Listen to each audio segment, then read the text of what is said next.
Bonjour à tous. Bon, je vérifie si le son fonctionne. Micro, ça a l'air de fonctionner. Super. Alors, quelques petites préparations. Le signe jaune, voilà, qu'est-ce que c'est? Donc, bonsoir. Ce soir, comme tous les mercredis et les dimanches soirs, retrouvez-moi sur Twitch à 22h30. Et ce soir, comme je l'avais déjà annoncé la semaine dernière, nous allons faire une spéciale jeu de rôle. Donc, qu'est-ce que c'est? Tout simplement, on va découvrir un jeu de rôle avec Laurent, qui est avec moi le cofondateur de notre association, le Signe Jaune. Donc, une association de jeux de rôle. Donc, ce qu'on va faire pour le moment, c'est une petite présentation de ce jeu qui est là. Donc, on va un petit peu regarder ensemble qu'est-ce que c'est. Et puis, n'hésitez pas à poser vos questions sur le chat. Donc voilà. Donc j'appelle Laurent. Voilà, merci, qui a bien voulu venir ce soir ici. C'était pas trop loin, ça va. En plus, la musique a l'air de fonctionner. Bonsoir tout le monde. Voilà. Alors, petit détail, Laurent, tu parleras bien. Et puis tu regarderas ici, quand tu peux. Oui. Et tu parleras en français pour ne pas faire peur aux gens. Car, bon, alors... Donc, nous allons parler de ce jeu de rôle, 17. Donc, peut-être qu'il y a des gens qui ne savent pas ce qu'est le jeu de rôle. Alors, le jeu de rôle, c'est, on peut dire, un jeu de société qui se joue à plusieurs, mais on peut aussi le jouer à partir de 2, de 2 à 6, mais en fait, il n'y a pas vraiment de limite. On peut jouer à beaucoup plus nombreux en fonction du jeu de rôle. Et donc, on se raconte une histoire ensemble, généralement avec un meneur de jeu qui installe l'histoire, l'atmosphère de tout, le contexte, etc. Donc chaque personne, chaque joueur incarne un personnage qu'il a généralement préalablement écrit en fonction de certains critères. Donc tout est expliqué dans un livre, enfin dans le livre du jeu en question. Et là, ce soir, ce sera sur ce 17. Voilà. Donc 17. Ça fait référence à quoi? Au XVIIe siècle, simplement. Au XVIIe siècle. En Europe, principalement. Bien qu'on va voir qu'on peut un peu déborder, puisqu'il y a eu des territoires comme l'Amérique qui ont été découverts, qui commencent à être peuplés. Mais ça se concentre principalement sur l'Europe, et on veut même dire sur la France, parce que c'est une création française de deux auteurs, qui sont Bastien Lyonnais et Marc Aubert, si je me souviens bien. C'est ça. Voilà. Donc ils ont privilégié de faire un cadre français, et même il y a une bonne description de la ville de Paris en fait dans le livre de base, pour ceux qui n'ont pas d'idée de en quel endroit faire jouer. Il y a un contexte qui est très bien décrit sur Paris. D'accord, donc c'est un jeu de rôle qui se passe au XVIIe siècle. Ouais. Donc ça veut dire que c'est proche de ce qui s'est passé au XVIIe siècle, ou alors c'est totalement inventé? Non, pas du tout, ça se base réellement sur l'événement historique. C'est un jeu qui prend pour base l'histoire. Donc comme il dit, ce n'est pas un jeu historique dans le sens où on doit absolument coller, respecter tous les événements qui sont passés et pas déborder de ça. C'est un jeu qui prend pour base l'histoire et on peut jouer avec, c'est-à-dire qu'on peut faire dévier les événements de ce qui s'est passé réellement après en histoire. Voilà. D'accord. On peut imaginer par exemple que le siège de La Rochelle ne se passe pas comme ça s'est passé et que la ville soit restée protestante, une enclave protestante en France, et voilà par exemple, ce qui n'est pas vrai historiquement. Ok, donc si moi je veux jouer, est-ce que je suis obligée de connaître un minimum l'histoire de France, ou je peux vraiment avoir zéro bagage culturel? Alors je pense qu'on peut avoir zéro bagage culturel, parce que c'est quand même un petit peu le travail du maître de jeu d'expliquer certaines choses, voilà. De poser vraiment le contexte, d'écrire les grandes lignes, le roi, peut-être le pape, si les personnages s'intéressent à la religion, c'est quand même quelque chose qui est très présent à l'époque, de décrire le pays dans lequel, les lois qui régissent le pays, mais après, je pense pas que je pense pas que les joueurs aient besoin d'avoir un bagage énorme en histoire, quoi. C'est D'accord. pas nécessaire. Le maître de jeu un peu plus, peut-être. Oui, le Plus maître de travail, jeu plus. ouais. Donc là, si on joue, ce serait toi le maître de jeu. Donc en fait, Par exemple. de notre association, le Signe Jaune, donc nous sommes les deux créateurs, et Laurent est maître de jeu. Et du coup, est-ce qu'on peut parler de toi un petit peu, c'est-à-dire ton rapport au jeu de rôle? Tu es maître de jeu depuis combien de temps Est-ce que tu as déjà masterisé une partie? Oui, oui, ça m'est arrivé un petit peu.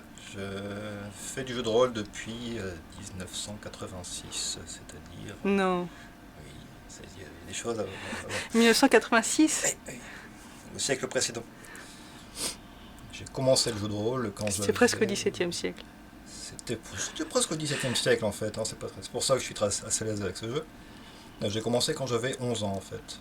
J'ai commencé, on va dire, le parcours classique à l'époque, livre, donc vous êtes le héros, découverte de la boîte de Donjons et Dragons par hasard dans une boutique lilloise, parce que je viens du nord de la France, anciennement les Pays-Bas espagnols, mais ça c'est une autre histoire.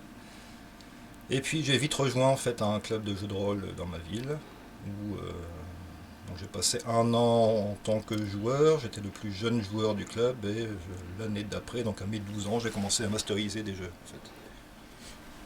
Et déjà à l'époque, ma petite spécialité, je masterisais des jeux basés sur le surnaturel et l'horreur. Voilà. Il y avait une grande mode, bien sûr, sur le médiéval fantastique, ce qui est toujours le cas. C'est toujours le genre privilégié en jeu de rôle, mais l'horreur, ça m'a tout de suite plus parlé. En fait. D'accord. Qu'est-ce que c'est pour toi l'horreur? Ça veut dire que c'est des histoires de fantômes, c'est des histoires... c'est inspiré de Lovecraft Oui, Lovecraft, c'est une influence en jeu de rôle d'ailleurs, c'est un des jeux de rôle les plus joués, l'appel de Cthulhu qui vient de l'œuvre de Lovecraft. Disons, au sens plus général, pour moi l'horreur c'est quand il y a du surnaturel et que les personnages sont un peu démunis face à ce surnaturel. En jeu médiéval fantastique, comme Donjons et Dragons, on peut jouer des guerriers mais aussi des magiciens qui peuvent faire des boules de feu, choses comme ça, et c'est pas trop ce que j'aime en jeu de rôle en fait. Voilà. Je préfère quand les personnages subissent ou sont plus inquiets par rapport au surnaturel, non pas un rapport de domination par rapport au surnaturel. Et avec des petits effets gore, choses comme ça, qui sont pas, que j'aime bien installer. La peur. Voilà. Du coup, ce serait plutôt pour public averti. Ce que je masterise en général, c'est plutôt pour public averti. Plutôt des adultes. Ouais, c'est pas vraiment... Enfin, mon style de jeu en tant que maître de jeu, c'est pas fait pour l'initiation réellement. Voilà. Donc en fait, le jeu de rôle, on va dire que on peut très bien trouver des livres de littérature qui nous plaisent et d'autres qui nous plaisent pas. Et en jeu de rôle, c'est pareil. C'est-à-dire que si vous avez vu un jeu de rôle qui vous a pas plu, bah, ça veut pas dire que tous les jeux de rôle seront comme ça. Il y a des jeux de rôle qu'on peut faire de façon familiale, avec des enfants même, nos enfants, etc. Ou aussi plus pour public averti, comme toi c'est le cas, c'est-à-dire des personnes qui aiment bien avoir peur, mais aussi une peur un peu drôle, parce que c'est un peu un humour quand même. Alors ça c'est peut-être une petite touche personnelle que je rajoute, c'est que j'aime bien toujours qu'il y a un petit décalage et un peu d'humour noir, cynique, tout ce qu'on veut, dans mes parties d'horreur. Ouais. C'est pas pour... certains utilisent ce procédé pour décompresser, voilà. Ça sert pas du tout à ça, c'est parce que ça fait partie de ma personnalité. D'accord. Enfin, le côté sérieux sombre et le côté... voilà, j'aime bien faire le petit coucou et... D'accord. Ça reste cynique et sombre tout de même, mais voilà, c'est présent dans mon style de jeu. Donc voilà, alors non seulement il y a énormément de jeux de rôle différents, mais en plus il y a différents scénarios, mais en plus différents maîtres de jeu, c'est-à-dire en fonction de la personnalité et de ce que veut faire le maître de jeu, ce sera des choses totalement différentes. Et même en fonction des différents joueurs. Parce que il y a aussi différents types de joueurs. C'est ça, les joueurs créent aussi l'histoire. Oui, c'est important. Pas créer... Enfin, le maître de jeu est loin de tout faire en fait en jeu de rôle. Du coup, nous, notre association, à la base, elle était ouverte pour les joueurs, pour les maîtres de jeu. Et du coup, quand il y avait un maître de jeu, il pouvait faire ce qu'il voulait. Oui. Donc on avait des maîtres de jeu qui faisaient des choses plus humoristiques, des choses plus... Pardon, je te coupe. On a eu un maître de jeu dans l'univers de Naheulbeuk que je ne connais pas du tout, mais qui plaît bien. Et ben, il savait le faire, il le faisait. Il n'y a pas de, voilà, on met pas de barrière, un style de jeu, il faut faire que ça. On a eu des gens qui étaient plus branchés sur la fantaisie. Il y a eu même une personne qui aimait bien plutôt jouer avec des enfants, qui elle-même a des enfants, donc c'était aussi autre chose. Oui, qui savait très bien faire. Et du coup, c'est très très large et très très vaste. Pour notre association, bon, on se réunissait et du coup, avec les restrictions, on a mis ça de côté. Donc on est aussi partenaire du Festival des Imaginales, qui devait avoir lieu en mai et qui a été reporté en octobre, donc toujours les mêmes histoires avec les festivals, etc. en ce moment. Mais on va essayer de faire, enfin nous on continue en tant qu'amateur à regarder ce qui se passe au niveau du jeu de rôle. Et du coup, je veux te poser la question, comment est-ce que tu as découvert 17 ? C'est récent, ça vient de sortir, c'est vieux, qu'est-ce que c'est ? C'est sorti en 2015 et comment j'ai découvert ça ? C'est pas du tout mon jeu de rôle, c'est en faisant des recherches iconographiques sur les romans de KPDP. Parce que je suis un grand lecteur, un lecteur compulsif, parce que j'aime bien m'intéresser à différents styles. Un lecteur de KPDP ?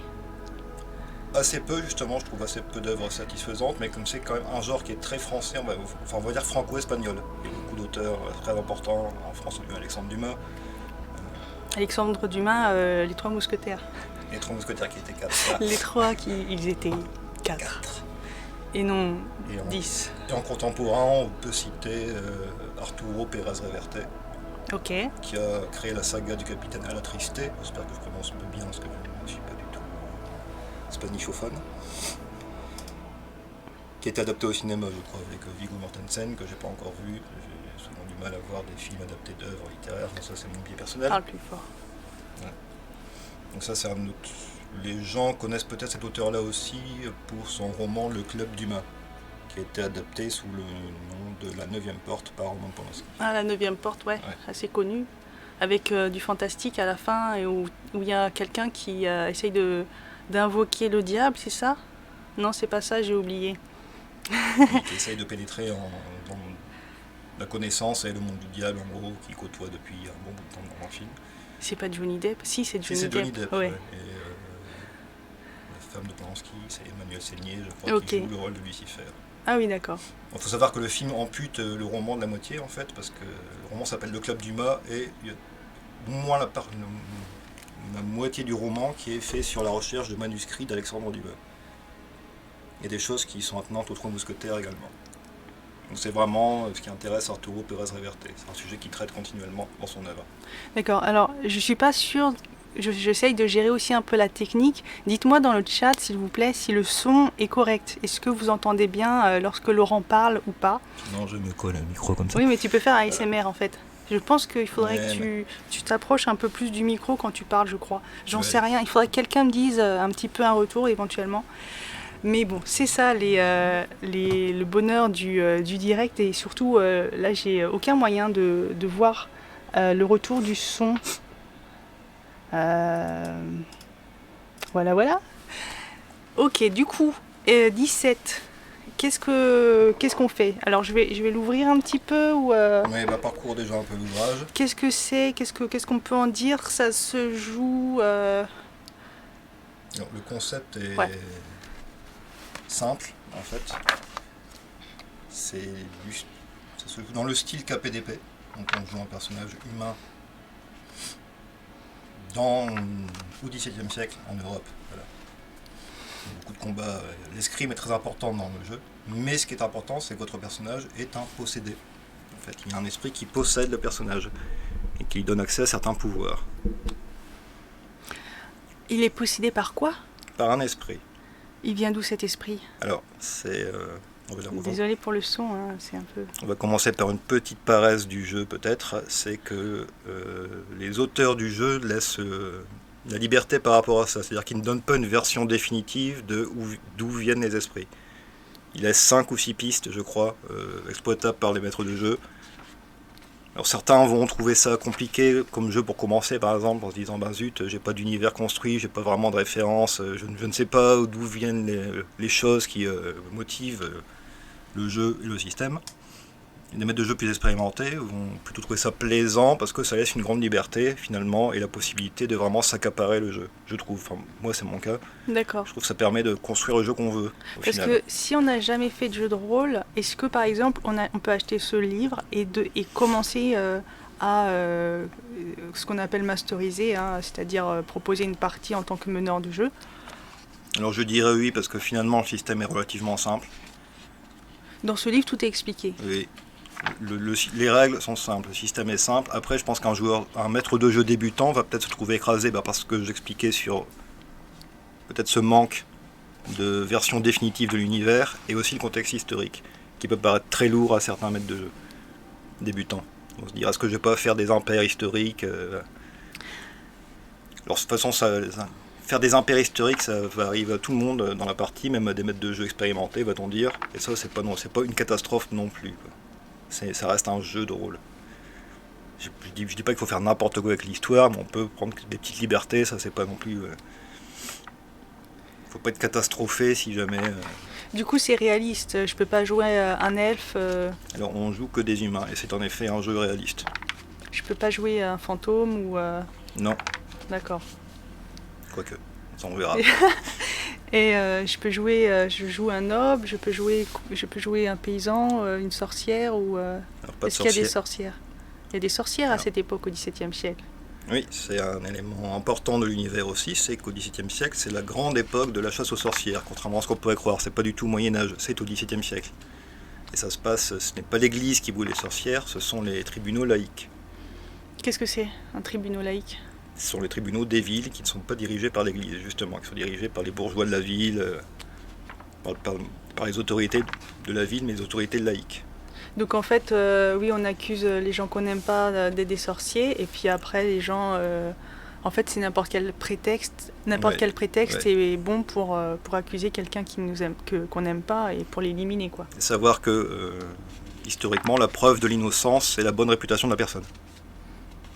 Donc c'est pour ça que la réputation était extrêmement importante du XXe siècle, mais partout, dans tous les ordres. D'accord, c'est un peu comme aujourd'hui, si tu as plein de likes, tu vas pas être brûlé, mais si tu n'as pas beaucoup de likes, tu vas être brûlé. J'ai dit n'importe quoi. En relisant pour préparer justement ce soir, je me suis dit qu'effectivement ça marchait finalement comme les réseaux sociaux. C'est-à-dire, plus une personne était populaire, et plus on disait bon, c'est une bonne personne, machin chouette, plus sa réputation était bonne, mieux ça allait se passer pour elle. C'est pour ça qu'on faisait vraiment extrêmement attention à ça. Qu'on soit paysan, bourgeois, noble ou même du clergé. Et du coup, il y a quand même eu des pratiques de sorcellerie ou pas? Historiquement, ouais. Je crois que ça reste un grand mystère. Il y a des traces archéologiques, oui. Je ne sais pas si on peut parler d'archéologie pour le XVIIe siècle, des traces historiques, des traces historiques de choses, de rituels, des traces de rituels d'ailleurs. Ce qui est expliqué de façon très élégante dans le jeu, c'est d'ailleurs le squelette du jeu, réellement. C'est ce qui constitue le jeu. Donc sachant que on peut être brûlé parce qu'on est sorcier, plus exactement sorcière, parce que c'était, on va dire, 80% de femmes qui étaient brûlées. En étant réellement sorcier ou en étant juste accusé de sorcellerie? Accusé de sorcellerie. Les hommes étaient plus couramment accusés de lycanthropie.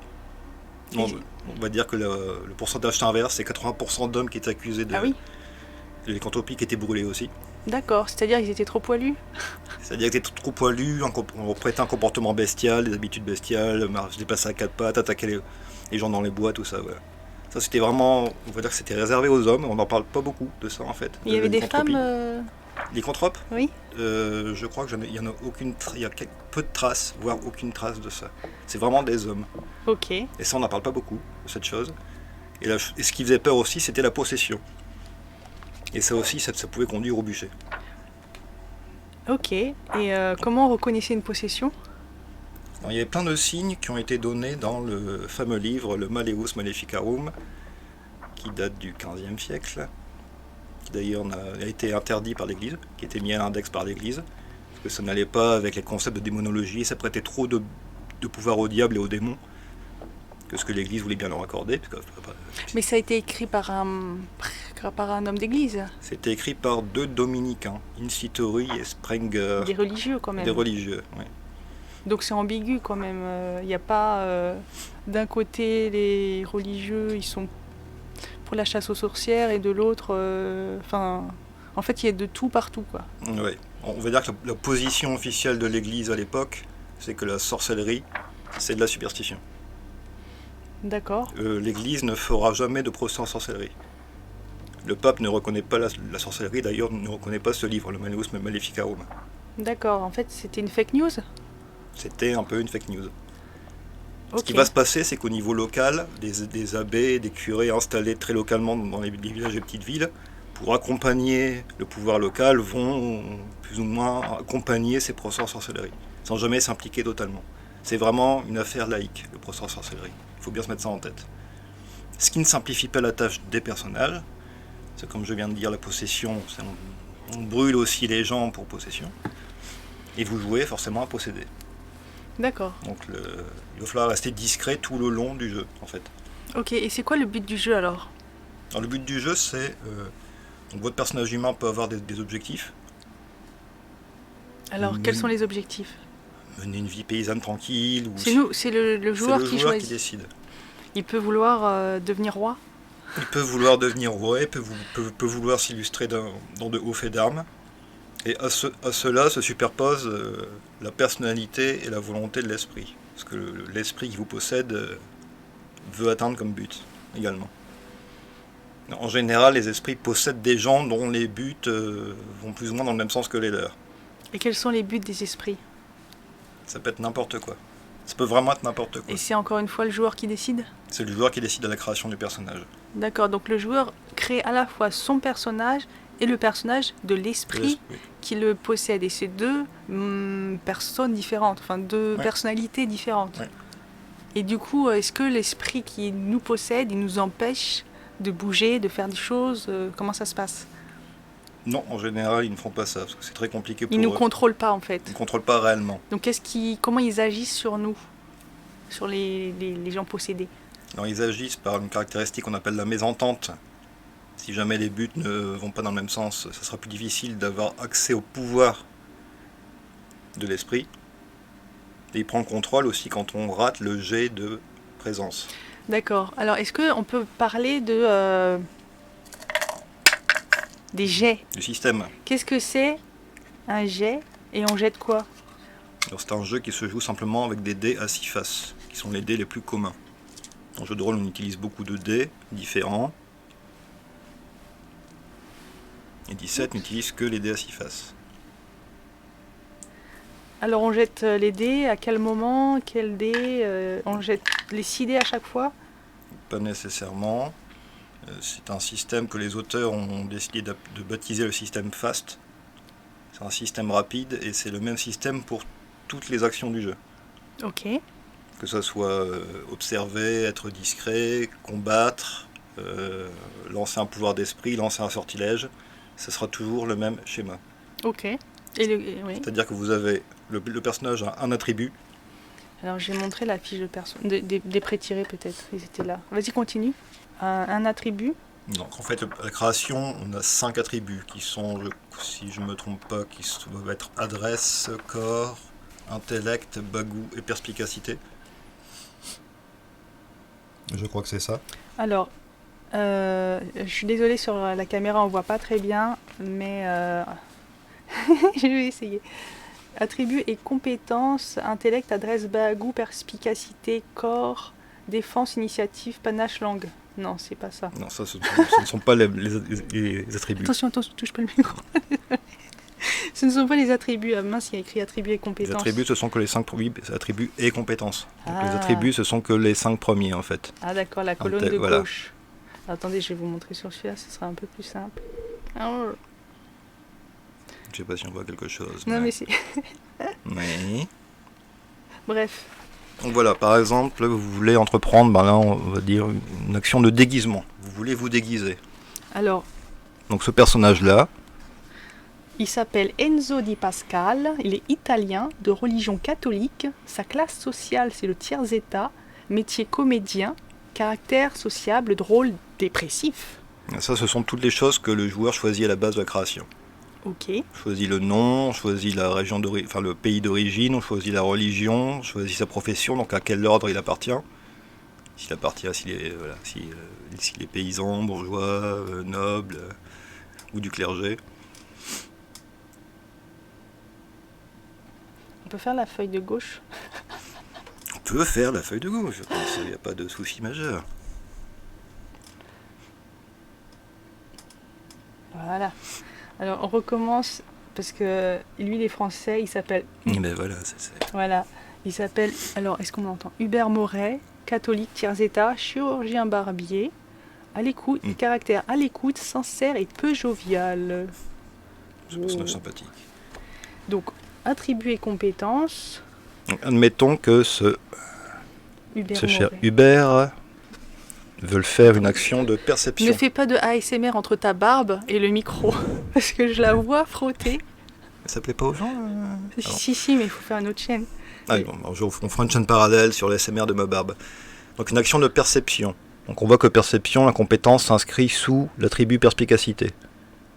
Ouais. Voilà, sur la fiche de personnage. Donc on prend comme base, on prend autant de dés qu'on a Parle-moi fort si t'es près du micro. qu'on a dans l'attribut. Donc là, Il y a 4 et 2. voilà, donc là, dans l'attribut, ça c'est l'attribut, Le bleu. ça c'est la compétence. Ok. Donc la perspicacité, tu as 4. On va dire que c'est toi. Tu t'appelles Hubert, bonjour Hubert. Donc tu prends 4 dés de base. 4 dés à 6 faces. Attendez, ils sont là. Ouais. Ah mince, j'ai fait un... Tu les jettes, pas trop loin. Tu les jettes. Voilà. Tu fais le total. Faut faire du calcul Faut faire mental. du calcul Ah mais mental, ça c'est horrible. C'est une horreur. Donc 16. À 16. À cela, tu vas rajouter ton score de compétence. Alors, score de compétence. C'est quoi le score de compétence? C'est ça? Voilà. Perception 2. C'est perception, c'est ce que tu as en perception. Donc 16 plus 2. Donc ça te fait 18. J'ai dit 16. Oui, tu as dit oui. Ok. Tu as dit 16. Et ensuite, le maître de jeu a fixé un seuil de difficulté qu'il faut simplement égaler ou dépasser. Ok. Avec ce jet. C'est tout simple. Et tout le système marche comme ça. Marche sur ce schéma. Ok. Pour lancer un combat, pour un combat, par exemple, pour toucher quelqu'un, le seuil de difficulté sera sa défense passive ou sa défense active s'il veut se défendre. Puis un follow. Waouh. Merci, Bonjour. j'ai pas vu, mince. Excusez-moi. Merci pour le follow. Eh bien, merci. Lapinou de la street, super. Merci c'est- beaucoup. C'est un très bon pseudo, Lapinou. Oui, super. N'hésitez pas donc à follower aussi ou à dire un petit coucou, Lapinou de la street, oui, coucou. Ça, c'est pour les SMR de la barbe. Voilà. Je suis certain. Ça fait tout, ça. Follow pour... Ouais, pour la barbe. du coup, qu'est-ce que je faisais? Je sais plus, j'ai rajouté un petit peu de bruit comme ça. Oui. Du coup, en fait, l'action que je voulais faire avec les dés, c'était perspicacité ou perception? C'était percevoir quelque Ah, chose. c'était percevoir quelque chose, Et là- d'accord. La perception, la compétence perception dépend de l'attribut perspicacité. Donc Ok. voilà, tu lances autant de dés que tu as dans ton attribut, tu rajoutes 2. le score que tu as en perception, et si tu égales ou dépasses le seuil de difficulté fixé par le maître de jeu, ton action est réussie.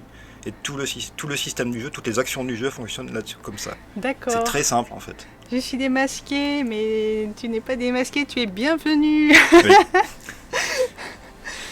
Du coup, alors, qu'est-ce que je voulais dire? Les actions, qu'est-ce que c'est qu'une action? Donc, ça peut être, je vais sortir de chez moi et je vais... Bien, si tu es handicapé, si tu as une jambe en moins, ça peut nécessiter un jet. Voilà, Ah bon? Non, mais... une D'accord. action nécessite un jet quand il y a vraiment une chance que ça ne réussisse pas.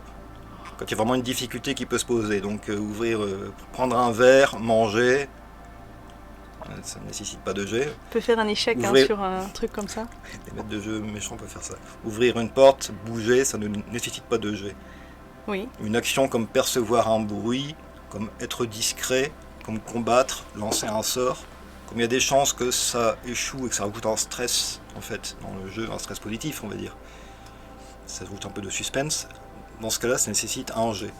Alors moi, je suis pas un maître de jeu qui aime beaucoup faire des jets aux joueurs. Tu as dit lancer un sort, mais comment ça? On est des humains, on joue et on peut lancer des sorts. C'est des sorts de quoi du coup? Vos esprits ont accès à des capacités spéciales, qu'on appelle des pouvoirs, et certains esprits ont même accès à des sorts, dans des recueils de rituels. Donc il y a un système de magie qui existe. Ah d'accord, donc la magie existe. La magie existe, et la magie est faite par les esprits. L'explication du jeu, en fait, c'est que tout phénomène surnaturel qui existe dans le monde, toutes légendes de monstres, toutes légendes de sorcières, de dragons, de loups-garous, ça a pour origine les esprits. C'est simple. C'est l'origine du surnaturel dans le monde sont les esprits, point barre. Mais du coup, les esprits, ils sont contre nous ou ils sont avec nous? Les esprits sont avec les humains parce qu'ils ont besoin d'un corps, en fait. Ils doivent s'incarner.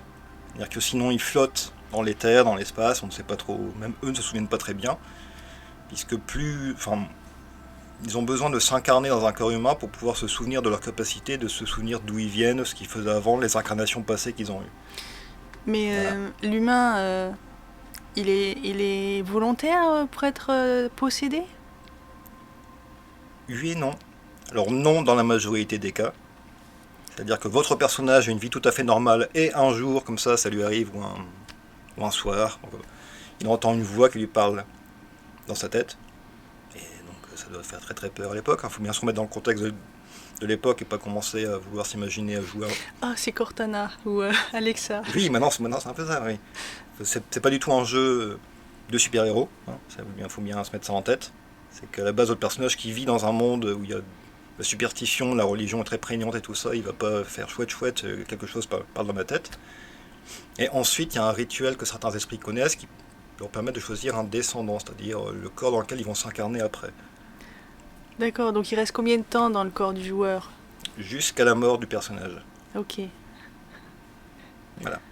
Et du coup, il va plutôt vouloir nous aider à rester vivant longtemps C'est ou... ça. Ouais. Oui. Donc il nous aide.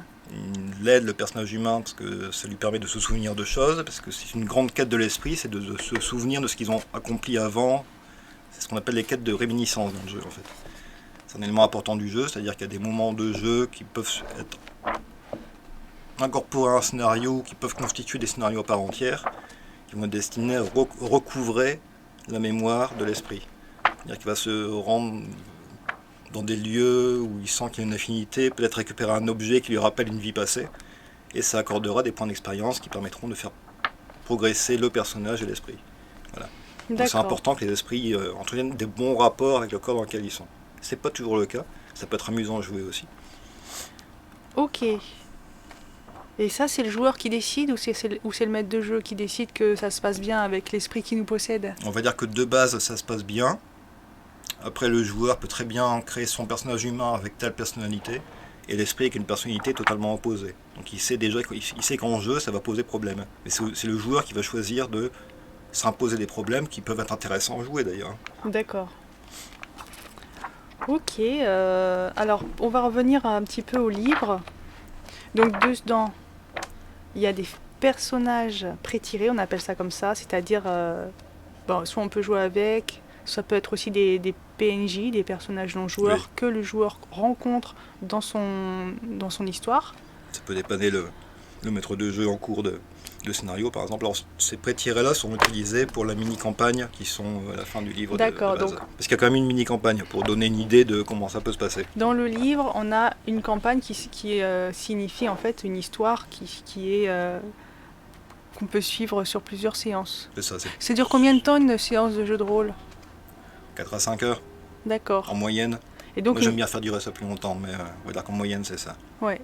Et donc une campagne, c'est plusieurs séances plusieurs de 4 à séances. 5 heures. Et quelle était ta plus longue campagne que tu as fait jouer? C'était à Vampire et je pense que ça a pris 5-6 ans, Ok. vraiment, en temps de jeu réel. Et ça fait combien de parties? On ne les a pas comptés. Ok, d'accord. C'était vraiment très intéressant. Donc comme ça, si nous, entre guillemets, on veut faire jouer mais qu'on n'a pas d'histoire, il y a déjà plusieurs histoires ou une seule histoire? Alors oui, Il alors... me semble que c'est une seule histoire, Il y a- qui est le début d'une campagne qui est développée dans un supplément qu'ils ont fait paraître. Le seul supplément qui existe pour le D'accord, il y a des suppléments. Il y a combien de suppléments qui existent pour ce jeu 17? 2. D'accord, donc... Qui s'intitule La Fronde, qui se passe donc pendant la Fronde. Donc les suppléments, c'est des scénarios. Essentiellement des scénarios. D'accord. Et l'autre supplément, c'est l'écran et un petit manuel pour le maître de jeu avec des règles complémentaires un peu plus simples parfois pour le combat, bien que je trouve qu'il soit assez simple. Voilà. Et c'est toujours agréable d'avoir un écran. Enfin, sauf qu'à mon avis, on verra de moins en moins d'écrans en jeu de rôle, puisque On en verra d'autres. Bon, bah, on en verra d'autres, oui, parce que ça se passe beaucoup voilà, par Internet. Et qu'est-ce que c'est la fronde? Tu peux vite fait résumer ou on est un peu hors du sujet Alors, la Fronde, c'est un conflit franco-français qui va opposer d'abord les parlementaires, puis ensuite certains princes de sang, Mhm. comme Condé, à la Régence, D'accord, c'est-à-dire Anne d'Autriche et Mazarin. ok. Voilà. Et nous, en tant que joueurs, si on joue un paysan par exemple, ça nous affecte comment dans l'histoire? Ça peut vous affecter déjà parce que c'est une guerre, parce qu'il y a eu beaucoup d'impôts, des choses comme ça. Donc c'est D'accord. en premier lieu les paysans qui trinquent, ça dans tous les cas. Et ensuite, votre esprit a sans doute des liens avec certains esprits qui peuvent être liés à la fronde. Des personnages historiques importants qui peuvent être liés à la fronde. Donc votre esprit peut avoir intérêt à se déplacer, à aller voir ce qui se passe, à faire des choses par rapport à ça. D'accord, du coup, on rencontre d'autres esprits, d'autres humains possédés. Oui, Et ça se passe bien du coup? comme ça peut se passer entre humains. Ah, C'est-à-dire d'accord. qu'il existe des sociétés d'esprit, chose que les joueurs ne savent pas au début. D'ailleurs, j'ai une petite idée de campagne et ça ne sera pas tout de suite que les joueurs se rendront compte de ça. C'est-à-dire qu'il y a des esprits qui se rassemblent par affinité, par but commun et qui, au fil des siècles, parce que vraiment il y en a qui datent de très très longtemps, ont fini par créer des sociétés secrètes. Des Voilà. sociétés secrètes d'esprits Oui. qui possèdent des humains. Oui. Et du coup, l'esprit, il meurt ou il peut mourir? Comment il meurt?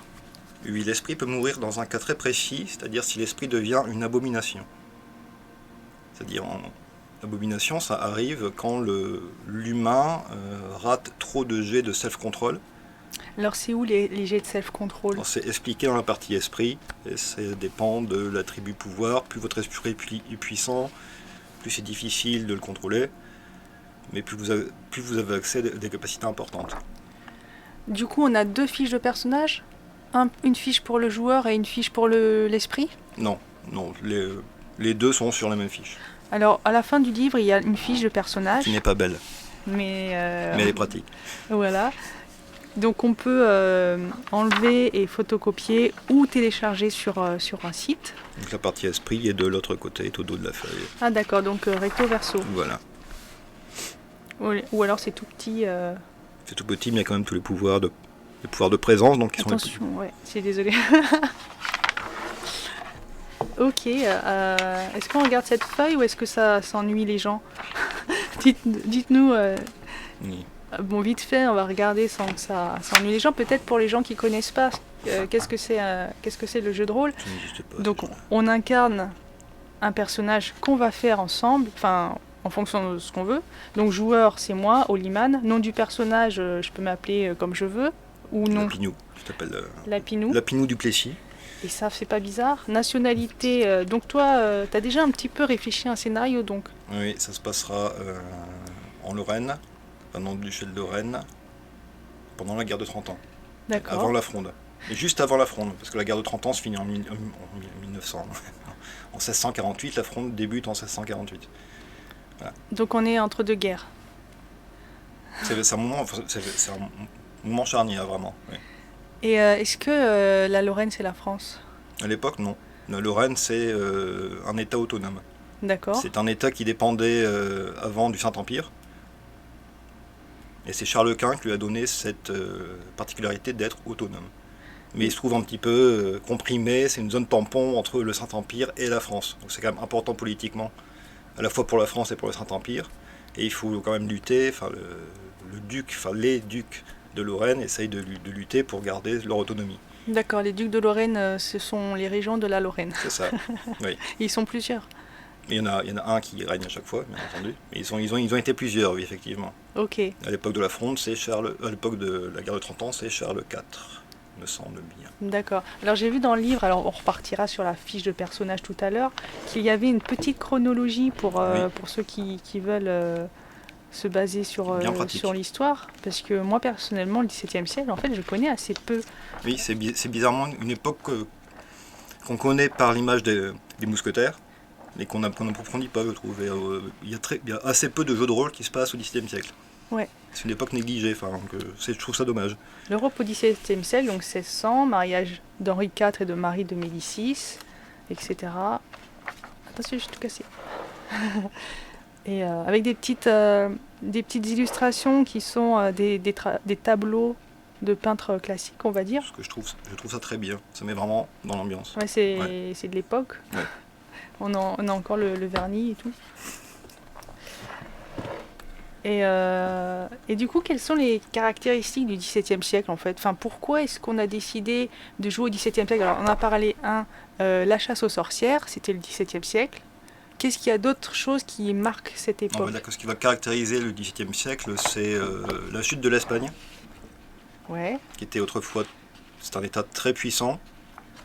Les Habsbourg d'Espagne, qui sont reliés aux Habsbourg d'Autriche et d'Allemagne, étaient très puissants, sont devenus décadents, sont vraiment enrichis avec l'or trouvé aux Amériques, mais sont devenus mous et décadents.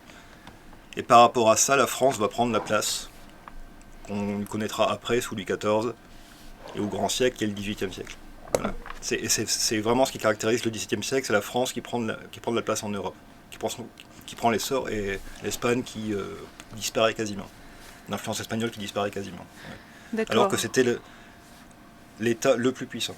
Au début du XVIIe siècle, c'est encore l'Espagne qui est le plus puissant, parce que le plus riche, tout simplement. Ok. Vraiment le plus riche. Et la France a un avantage, c'est que c'est le plus peuplé. Donc il y a beaucoup de soldats qui peuvent être conscrits, qui peuvent être... Voilà. Du coup, les rois au XVIIe siècle, on a qui? Donc j'ai vu, il y avait Henri IV, ensuite... Louis XIII et Louis XIV. D'accord, donc c'est surtout Henri IV, Louis XIII, Louis XIV. Surtout Louis XIII et Louis XIV. Ok. Une période qui est vraiment capée d'épée. Mm. Traditionnellement, c'est vraiment Louis XIII avec Richelieu. Ensuite, la Régence avec Mazarin et Anne d'Autriche. Et ensuite, Louis XIV. Un peu tout seul, parce que c'est ce qu'il a fini par faire, c'est la monarchie absolue. C'était son but. D'accord. Qu'est-ce qu'il y a d'autres caractéristiques de cette époque? L'implantation des Européens aux Amériques. Qui est déjà faite pour les Espagnols, par exemple. Les Portugais également aussi. Les Anglais ont boité le pas, et les Français sont les derniers arrivés aux Amériques, on va dire. Mais ça va pas être les derniers à prendre de l'importance là-bas. Donc c'est aussi important. Et le jeu propose aussi de jouer un peu là-bas, pourquoi pas. D'accord. Et quand on est français, ça influence comment notre quotidien d'avoir des colons aux Amériques? Alors c'est important pour la fourrure. C'est vraiment la principale ressource. D'accord. Donc il y a vraiment Nouvelle-France. du commerce. Enfin, Oui, du commerce. c'est d'abord commercial, et ensuite c'est pour contrer l'influence politique espagnole. La France veut vraiment, au XVIIe siècle, la France veut vraiment abattre l'Espagne. C'est simple. Ok. Et les Anglais, qui sont les ennemis éternels de la France, va-t-on dire. La perfide Albion, c'est pas pour rien qu'il y a cette expression en France. Ils sont un peu moins présents au XVIIe siècle, les Anglais, au niveau conflit. Du coup, la guerre de 30 ans, qu'est-ce qui se passe? Qu'est-ce que c'est? Alors il se passe quand ça commence par un conflit religieux entre catholiques et protestants, c'est-à-dire qu'en 1618, il y a des catholiques, une délégation catholique qui est reçue à Prague, chez les protestants, et les protestants trouvent la bonne idée joyeuse de les balancer par la fenêtre. C'est ce qu'on appelle la défenestration de Prague. Et pourquoi ils ont fait ça? Parce qu'ils voulaient pouvoir vivre plus librement qu'ils n'étaient en tant que protestants. Donc ils en avaient marre de voir des catholiques s'ingérer dans leurs affaires et tout ça. Donc d'un moment, ils sont balancés par la fenêtre. Bon, ils n'ont eu aucun dommage parce qu'ils sont en fait tombés sur du foin, il me semble, sur des chariots de foin qui étaient en bas. Mais ça a fait une affaire d'État. L'Europe en a profité pour en faire une affaire d'État. Et donc les Habsbourg d'Autriche et d'Allemagne, le Saint-Empire, a voulu étendre l'hégémonie catholique et dire les protestants, bon maintenant, vous calmez. Et donc c'est comme ça qu'a commencé la guerre de 30 ans. Catholique contre des princes protestants et des pays protestants comme la Suède, par exemple. Et la France, là-dedans, va jouer un jeu assez dégueulasse, un jeu de duplicité.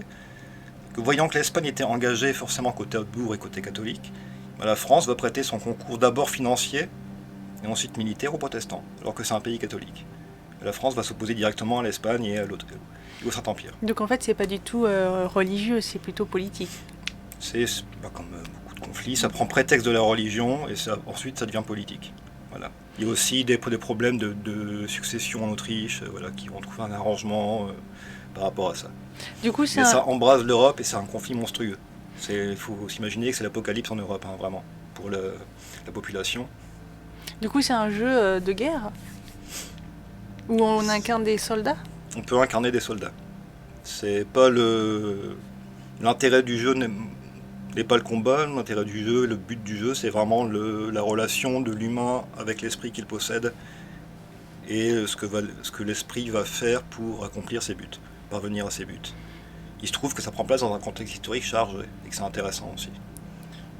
D'accord, mais j'ai quand même envie d'avoir un peu plus de concret dans tout ça, d'imaginer à quoi peut ressembler une partie. Alors, déjà, on va commencer par créer la fameuse fiche de personnage. Qui peut prendre on va dire que ça prend un quart d'heure pour créer un Un quart personnage. d'heure. Un quart d'heure pour répartir les caractéristiques, les compétences, choisir le pays d'origine, la religion. Le D'accord. caractère du personnage va être un peu plus long par la suite pour l'esprit. Parce que je pense qu'il faut bien réfléchir à ce qu'on veut comme type d'esprit, c'est quand même lui qui nous possède, et quel pouvoir on veut avoir de base. Et aussi quelle transformation physique. Alors, on a le choix, c'est ça. Donc, en fait, ce Oui. livre, c'est un peu... On a des choses, compétences, je vais Oui. peut-être me tromper, hein, mais il y a un catalogue de compétences. On n'est pas... On choisit une profession, cette profession donne accès à certaines compétences, et D'accord. pas à Donc, d'autres. Voilà, métier, c'est ça? c'est le métier ouais, qui dépend de si on est du tiers-état, si on est noble ou si on est du clergé. Donc ça va donner accès à certaines compétences, on va répartir des points là-dedans. Voilà. Et ensuite, on s'occupera de la partie de l'esprit qui est un peu plus complexe, parce qu'il y a plus de choix et les choix pèsent vraiment là, sur le personnage. Donc, tu veux passer par l'esprit. Donc, l'esprit, c'est qui le joue? C'est une personne, c'est le joueur? Alors c'est le joueur qui le crée et le système de règles préconise un deuxième maître de jeu, ce qui se fait parfois en jeu de rôle, qui ne jouerait que les esprits. Tous les esprits de tous les joueurs. Voilà. C'est-à-dire qu'en gros, il viendrait chuchoter à l'oreille. Ah, d'accord, il chuchote. C'est-à-dire chuchote, que oui. les autres n'entendent pas. Les autres n'entendent pas forcément. Ok. Ce qui permet au maître de Mais- jeu de se concentrer sur le scénario vraiment. Mais du coup, le maître de jeu et le deuxième maître de jeu, ils se sont mis d'accord sur ce qui va chuchoter dans les oreilles? Mais je pense que c'est quand même mieux. Non, mais je ne sais Je pas. pense que c'est Peut-être quand que même tout mieux. est possible. C'est pour ça qu'il faut passer du temps à créer l'esprit pour que le maître de jeu ou les maîtres de jeu connaissent bien l'esprit du joueur. D'accord. L'esprit qui possède le joueur en fait, pas l'esprit du joueur mais l'esprit qui le possède. Voilà. Il faut Du- être précis sur les termes avec ça. Du coup, par exemple, en esprit, je ne sais pas si on voit bien, il y a... il faut que je parle un peu plus fort. Non connu, réceptacle. Réceptacle, c'est le joueur. C'est le joueur, oui.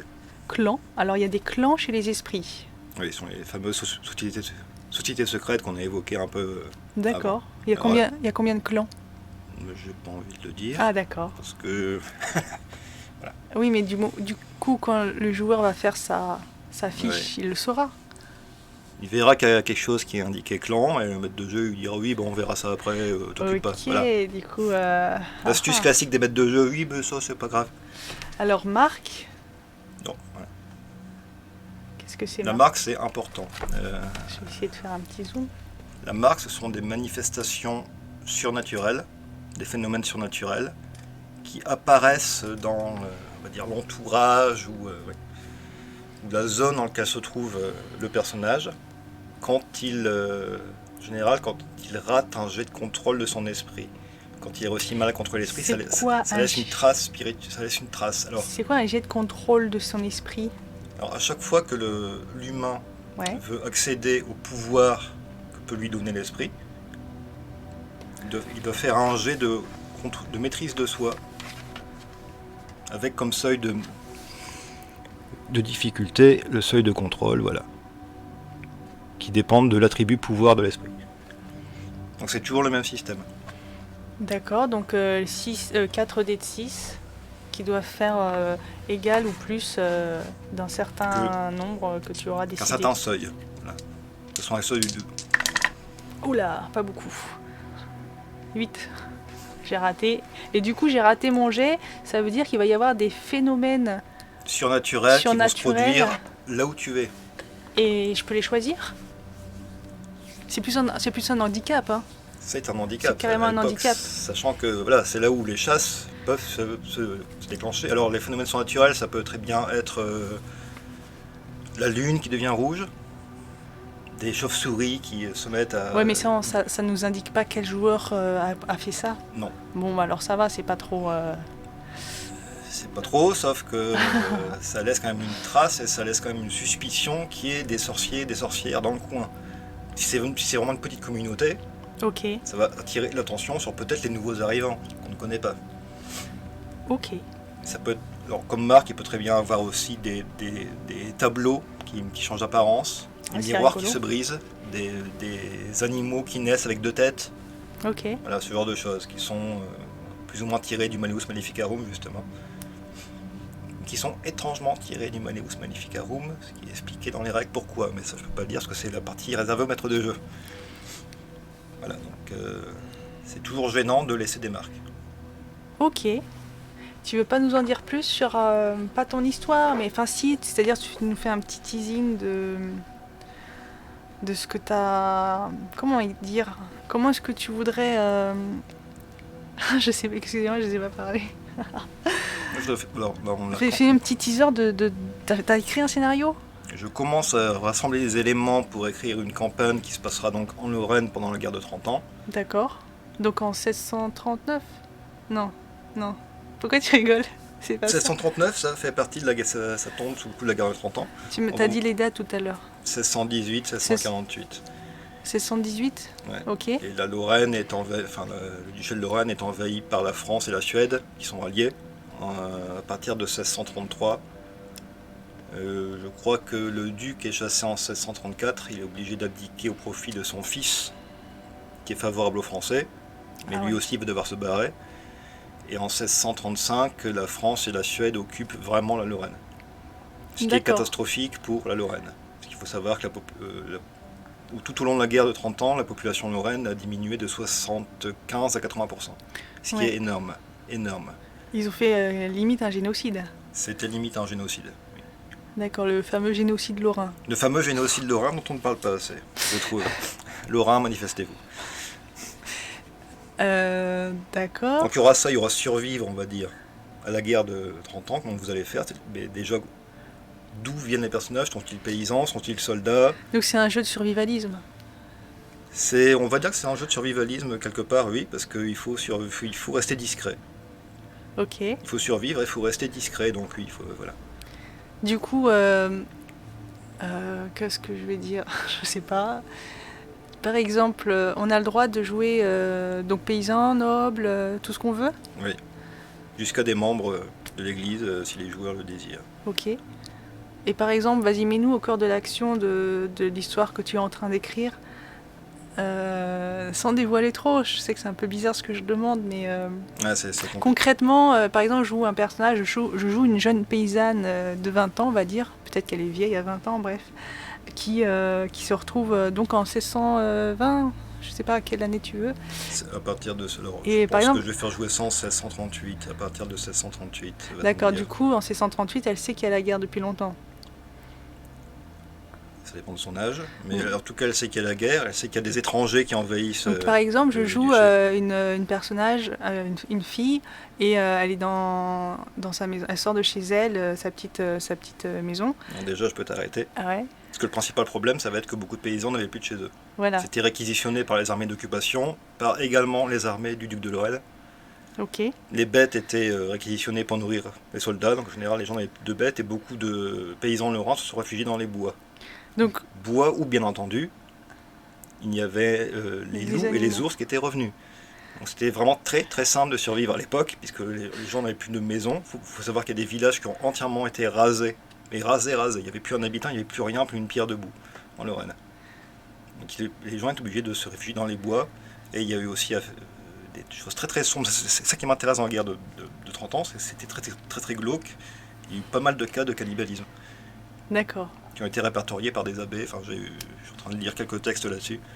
C'était quelque chose qui devenait fréquent, même au sein de même famille. Les gens se tirent un petit peu au sort, savoir qui allait manger qui, quoi, pour survivre. Est-ce que la mère allait manger l'enfant? Est-ce que la fille allait manger la mère? Enfin voilà, ça en arrivait là. Donc il y a cette phase-là qui est intéressante à jouer, je trouve, parce que c'est plein de dilemmes D'accord. pour le personnage humain. Donc là, si on joue par exemple, on est un petit peu vagabond dans la forêt avec une petite communauté qui était le village. Probablement. En gros, c'est ça. Ou Ou la aller de famille. village en village, enfin ce qui reste de village en village, ou vouloir rejoindre une grande ville qui est un peu plus protégée, comme Épinal ou Nancy. Parce que le duché de Lorraine, il faut bien voir qu'à l'époque, c'est ce que nous on connaît maintenant sous le nom de Meurthe et Moselle et Vosges. Tout ce qui est Metz, tout ça, ça appartient déjà à la France. Enfin, les évêchés appartiennent déjà à la France, comme tout le... Voilà. Donc ça va être ça va être beaucoup de survie au départ, et en plus, les buts que l'esprit va avoir à accomplir. Et donc ça peut être quoi là? Si tu en dis, tu spoiles trop ou tu peux donner des exemples? Alors peut-être que l'esprit qui vous possède est allié avec d'autres esprits qui viennent de France, ou qui sont en France. C'est nos ennemis donc? Qui sont l'ennemi de votre personnage humain, mais qui sont peut-être les amis de votre esprit. Ah. Peut-être que votre esprit a des buts de résistance à cela, pour des raisons qui échappent à l'humain, parce que faut bien s'imaginer que l'humain, le petit paysan ou la petite paysanne de base, au niveau politique, ça lui passe vraiment, Exact. ça lui passe au-dessus.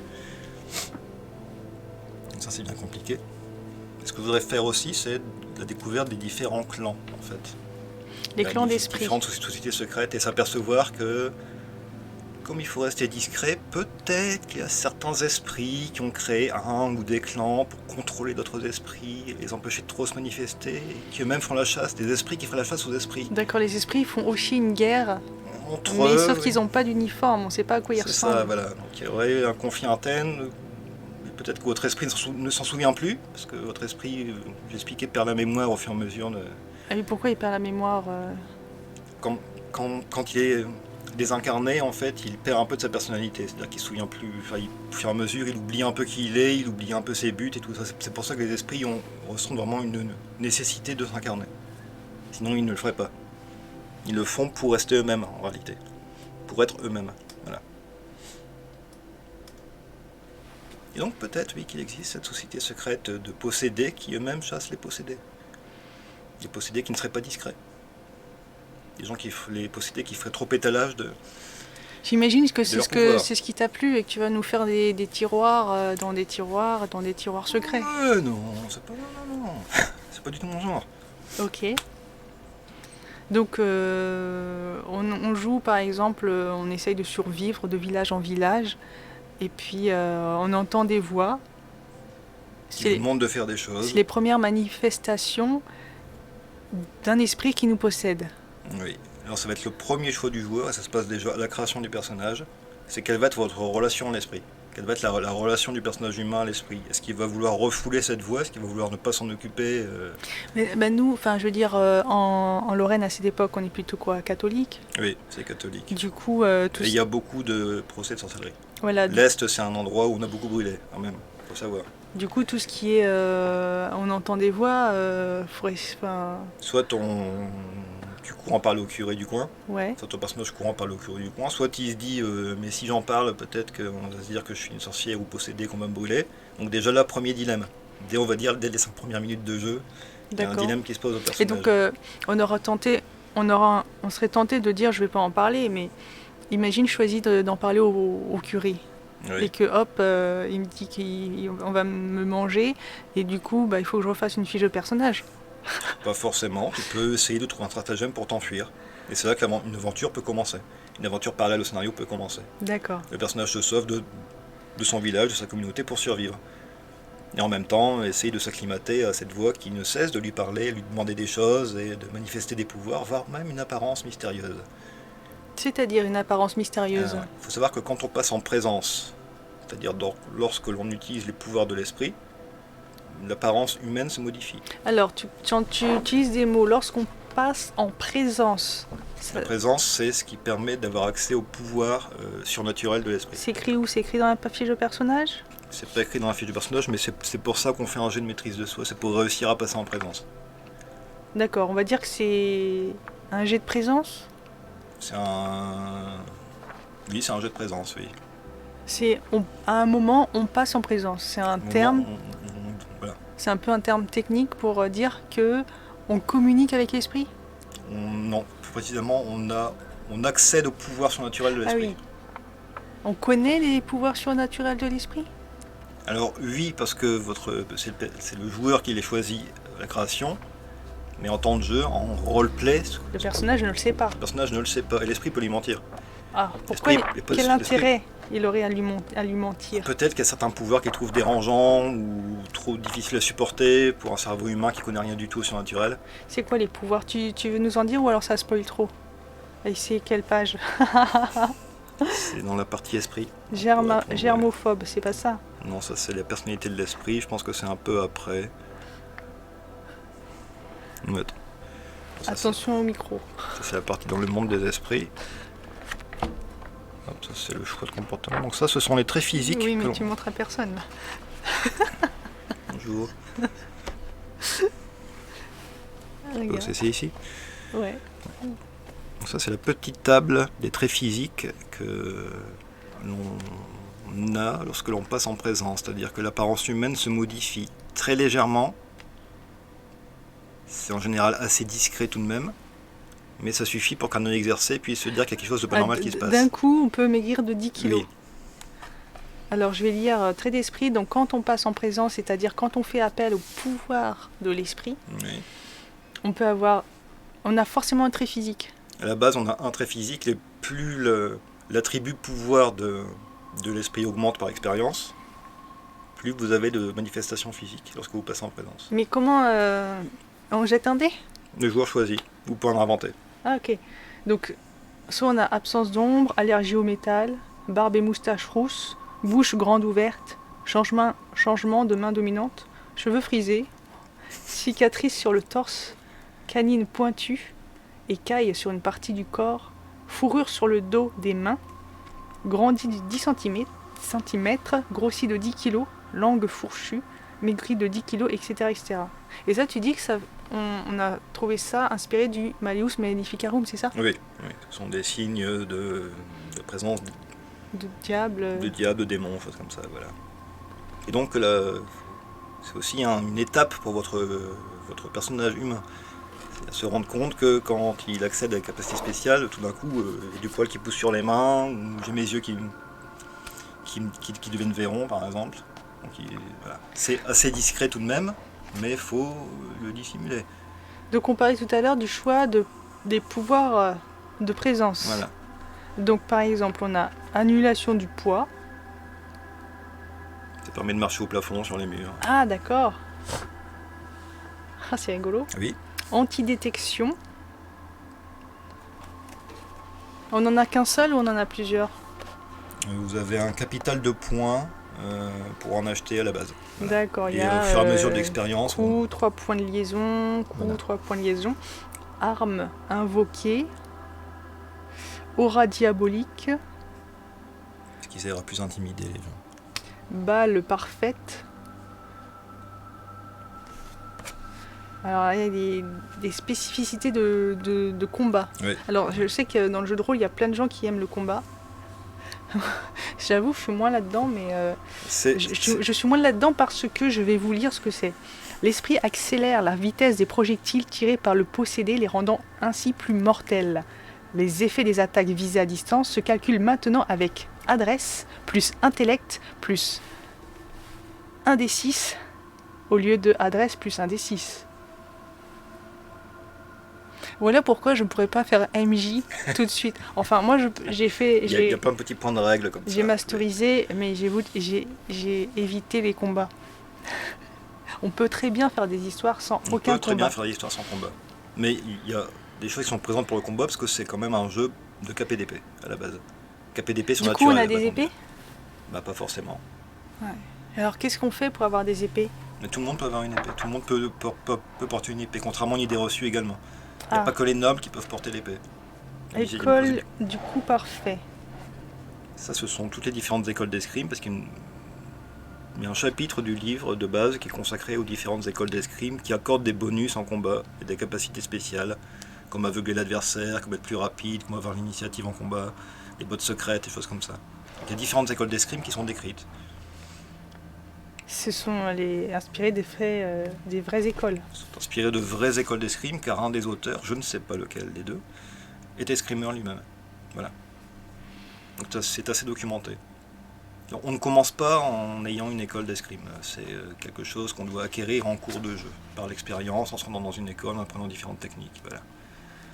On ne commence pas super guerrier, on ne commence pas super héros dans le jeu de toute manière. Oups.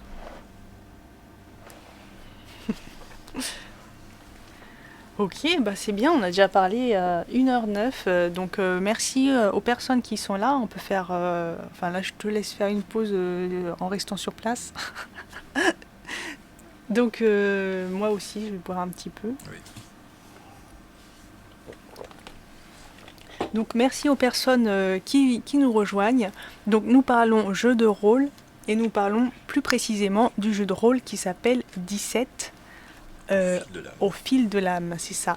Qui, comme son nom l'indique, se passe au XVIIe siècle. Donc c'est à la fois un peu historique ou complètement, selon le choix du maître du jeu. Et puis il y a un peu de fantastique puisque nous incarnons des personnes, des humains, qui sont possédés par des esprits. Et on découvre cela, donc on ne sait pas du tout comment on le vit, On le gère. comment on le gère, mais à la création du personnage, on fait donc à la fois le personnage que nous choisissons, mais aussi l'esprit qui nous possède. Donc nous sommes Oliman, illustratrice, et Laurent Braun, qui est surtout scénariste, et Oui, qui, enfin, a, oui. qui Scénariste fait de jeu de beaucoup rôle, de choses, et qui masterise depuis pas mal de temps. trop longtemps.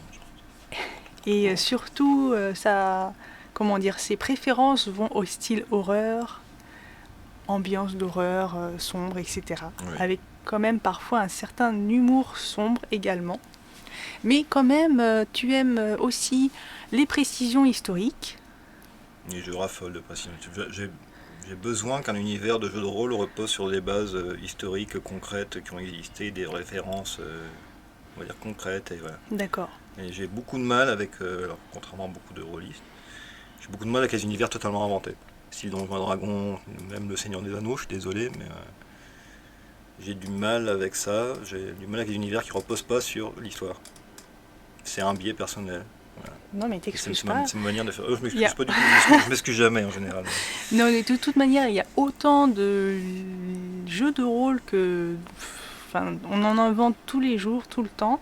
Il y en a énormément et autant de maîtres de jeu que d'histoire et que de style. Et ce qui est important, c'est la diversité de style en fait. Donc c'est bien. Style de merde. Non, mais après, on peut pas aimer tout. Il y a des choses très mignonnes. Il y a le petit poney. Il y a, existe, oui.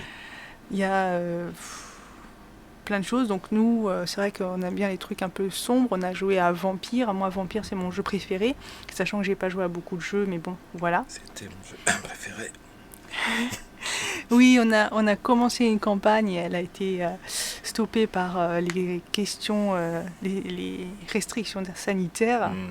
Et c'est vrai que quand on coupe, c'est-à-dire qu'on jouait toutes les semaines, et quand on Oui. fait une pause, ben on se souvient un peu moins. Enfin, moi j'ai une mémoire de poisson rouge, donc on se souvient plus trop des éléments racontés. Donc parce qu'en fait, toi, non seulement t'aimes l'histoire, mettre des ambiances, mais t'aimes bien mettre des intrigues politiques.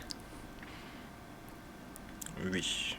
T'aimes bien Ouais, quand ouais, oui, on va dire ça. Globalement, oui. quand il y a des choses cachées, ouais, c'est des trucs à tiroir où il faut rencontrer plein de personnages et Il y a beaucoup de dialogues, il y a beaucoup de relations entre les personnages joueurs et les personnages non joueurs dans mes univers en général, dans les parties, oui. et il faut se rappeler de plein de choses. Enfin, moi je sais qu'il faut que je prenne énormément de notes parce que voilà quoi. J'imagine, oui. Mais c'est, voilà.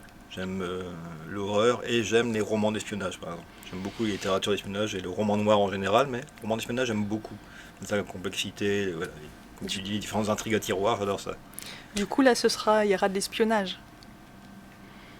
Il y aura peut-être un peu d'espionnage. Il y aura de l'espionnage. C'est déjà une composante quand même qu'on retrouve dans les romans de KPDP. Mm. Et déjà ce côté, on va dire, intrigue. C'est un mot qui revient vraiment dans le KPDP. Quand on prend les personnages historiques que sont Richelieu ou Mazarin, c'était pas les derniers niveau intrigue. D'accord, donc il faut faire des complots pour renverser le pouvoir d'un tel ou d'un tel, pour reprendre son pouvoir à sa place, etc. C'est ce qui se passe politiquement, historiquement, c'est ce qui s'est toujours passé et c'est ce qui se passe encore actuellement. Donc on ne peut pas juste jouer une bergère qui garde son troupeau d'agneaux et qui rentre le soir et c'est tout quoi. Tu peux très bien choisir d'incarner un personnage possédé par un esprit qui veut que des choses très calmes dans son existence, un esprit voilà, qui adore le pastoralisme. Si c'est possible de le jouer comme ça. Ah d'accord. Il y a des esprits qui veulent juste être tranquilles. Mais il y a quand même le contexte qui sera là, le contexte de la guerre de 30 ans, qui entraînera forcément des conséquences, qui entraîne des conséquences pour tout le monde. Donc la vie tranquille dans son petit champ, Dans sa petite ferme chaumière. et ses chèvres, c'est fini à l'époque. Ah là C'est là. pas possible. Du coup, on est obligé de lutter quand même, d'apprendre à se battre. Je dirais apprendre à survivre, non, vraiment, plus que se battre. Mhm. Ok. De toute manière, pour un paysan, s'opposer à des hommes d'armes, sachant qu'il y avait beaucoup de mercenaires, donc sans foi ni loi, à part l'argent. C'était la seule chose qu'ils reconnaissaient à l'époque. C'est quand même compliqué de s'opposer en tant que paysan, absolument pas formé aux armes. Il y a des cartes de la France. Eh bien, c'est un grand regret qu'il y Il y a en a dans cette pas. édition, parce que c'est la seconde édition du jeu, il me semble. Il n'y a pas de cartes. Mais ce sont des choses qu'on trouve facilement sur Gallica, par exemple. D'accord. Moi, je suis fan de cartes, donc je regarde beaucoup de cartes. Alors, il y a Mais c'est un manque dans le livre de base, je pense, oui. Alors, quand on feuillette ce livre, on voit il y a des choses assez précises, par exemple animaux, et on voit le prix, Mm. le prix des animaux, bœuf gras, 4 sous la livre, bœuf maigre, chat c'est pour le manger. 3 livres, chèvre, 3 sous la Pas livre. forcément pour le manger. Ah oui, Sauf que pendant la guerre de 30 ans, oui, c'était pour le manger. excusez-moi de mes origines asiatiques. Non, pardon. C'est ça. Chien de compagnie, d'accord. Même, Le monde est quand même décrit de manière assez exhaustive, je trouve. C'est assez précis. Oui. d'accord. Le contexte Ouais, il y a de la vie quotidienne, là, d'accord, donc on a le contexte pour nous mettre un peu dans le bain, les l'habillement vêtements, est décrit aussi. Enfin, vêtements, le ouais. prix des vêtements. Et donc, du coup, on doit gérer l'argent. Alors, il y a des maîtres de jeu qui sont très pointus avec ça, c'est pas du tout mon cas. D'accord. On a autant d'argent qu'on veut. C'est pas que vous avez autant d'argent qu'on veut, c'est qu'en fonction de l'extraction de votre personnage, je vais vous dire ça, vous pouvez vous le permettre ou pas, c'est simple. Alors, il y a même instruments de musique. Je ne sais pas si vous voyez, j'espère que c'est pas Ouais, flou comme n'importe quoi. Ah, ça se trouve, on s'en fout. Voilà, il y a instruments de musique, vous écoutez ce que je dis et puis vous avez un aperçu de ce qu'il y a. Donc toujours les prix, hein, alto 80 livres, contrebasse 90 livres. Donc on peut jouer un musicien, un flûte Oui. à bec, guitare, au bois, théorbe. Alors avec une petite... Ouh, excusez-moi, je ne sais pas si vous avez entendu. Théorbe, instrument de basse continu, constitué d'un manche sur lequel sont attachés 2 jeux de cordes. Le théorbe possède les cordes du luth ainsi que des cordes de basse supplémentaires bien plus longues. C'est pour faire du drone du 7e siècle. Indiqué, mais en gros, c'est ça. Quoi. Ok. Donc les repas, miam miam, service. Compliqué à l'époque aussi. Hein. Compliqué pendant la guerre de 30 ans. Service, bain chaud, coupe chez le barbier, faux papier, médecin, prostituée, oui.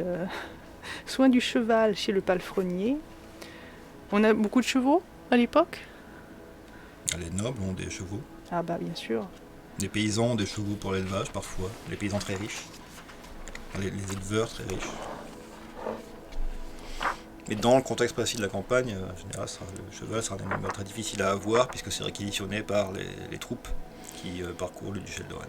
D'accord. On a tout ce qu'on veut et dès la première heure, tu nous enlèves tout. C'est un peu l'idée.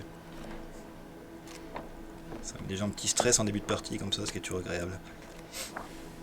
Alors ton plaisir c'est de faire stresser les gens? J'adore ça. Ok.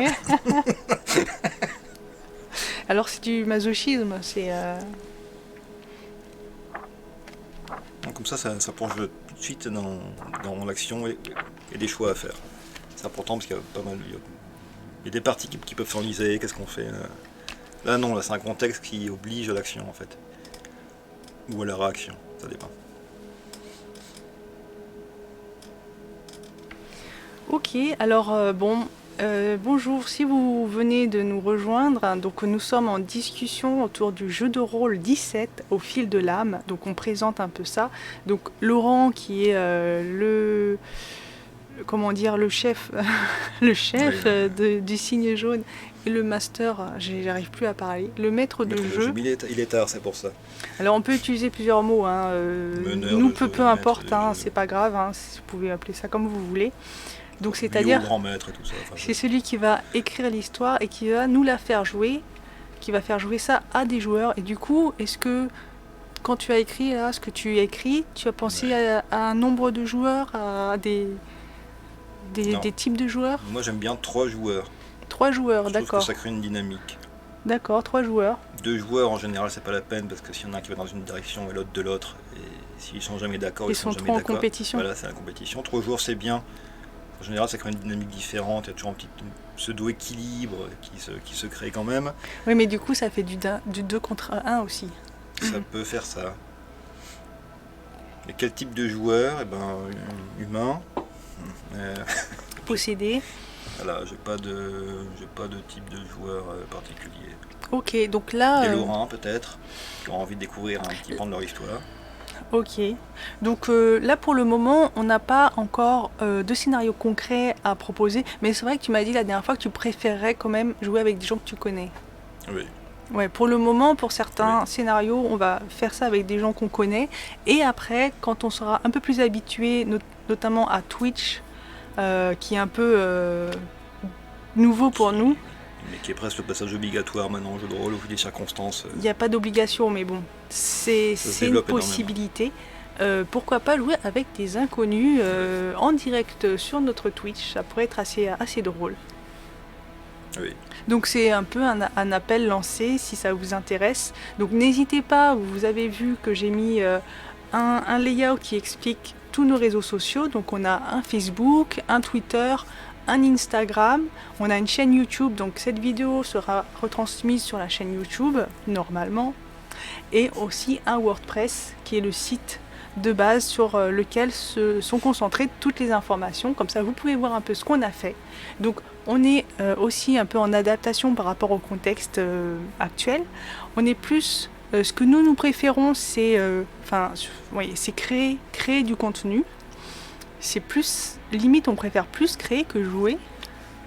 Oui, ça devient vraiment comme ça pour moi. On préfère plus créer que jouer. Ouais. C'est un peu étrange, mais voilà. Moi, j'aime bien... Les joueurs, ils gâchent tout après. C'est n'importe quoi, ils salopent le scénario, enfin bref.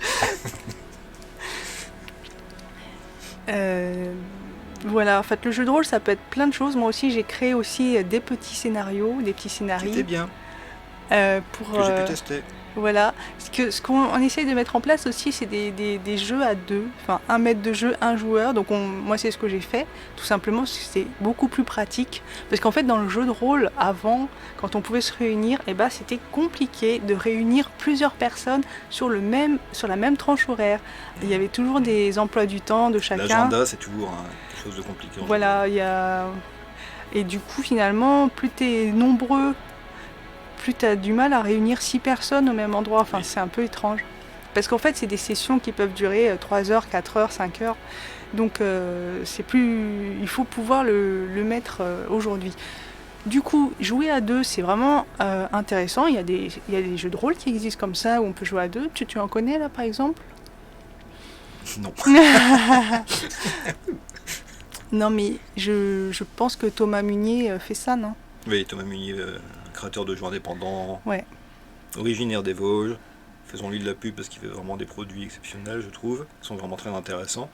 Il a créé son propre univers. Ben moi, c'est lui qui nous inspire sur la création de jeux, parce que c'est vrai qu'on est vachement sur la création de jeux, à la fois l'histoire, moi les illustrations, mais aussi mettre en place des choses comme des accessoires, comme par exemple tu peux prendre ce qu'il y a dans la trousse noire qui sont mes cartes.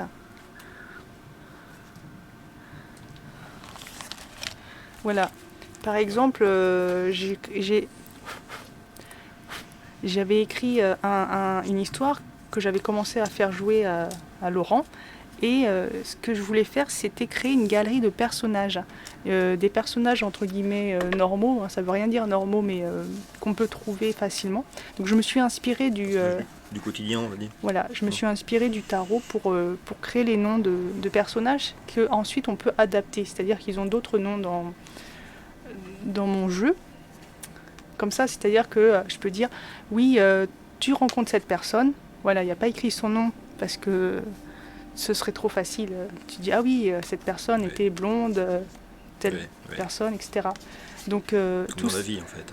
tout ça, en fait, je me suis amusée à faire des familles. Je crois que j'ai 5 familles ou 4, je sais plus. Et puis, c'est des accessoires que j'utilise pendant que je joue. C'est-à-dire, voilà, tu rencontres cette personne, Très etc. accessoire, toi, quand Je suis tu très masterises. accessoire. Ouais. J'ai fait même des petites maisons, des Ah plans, oui, oui, oui. des petites maisons avec des aimants, etc. Je suis très accessoire dans ma tête. Nombreux là-dedans. Voilà. Ouais. Alors moi, c'est à l'extérieur Voilà, sur des toi, cartes. Toi, c'est à c'est l'intérieur de ta intérieur, moi, tête. c'est Voilà. très intériorisé. J'adore le bricolage, j'adore bricoler. Ah, j'ai envie de tousser. Voilà, non, ça va. Et ça peut être utilisé pour d'autres histoires. Par exemple, si vous aussi vous faites du jeu de rôle et que vous voulez inventer des personnages, vous pouvez toujours prendre modèle entre guillemets sur des cartes qui sont déjà faites, comme celle-ci. Et attends, je vais tousser. Non, ça va. Je t'en prie. J'ai de la poussière. C'est moi, je suis un peu trop vieux. C'est l'âge. Et parce que parfois, quand on invente un scénario, une histoire, on fait rencontrer, on fait intervenir des personnages qu'on appelle personnages non joueurs, PNJ, et on dit bah à quoi il ressemble, eh mince, tu sais pas, hop, t'as une carte comme ça qui peut t'aider à visualiser. Voilà, donc ça c'est des accessoires que j'aime bien. Comme ça, moi j'ai écrit ma petite histoire, et à chaque fois il y a un numéro, et elle par exemple, c'est référence à avec Madame Machin, mariée avec un tel, mère de machin, et en fait tous mes personnages ils ont plus ou moins des rapports entre eux parce qu'ils habitent tous dans le même village, et ça c'est l'histoire que j'ai inventée. À jouer à deux, Oui, c'était bien. qui voilà.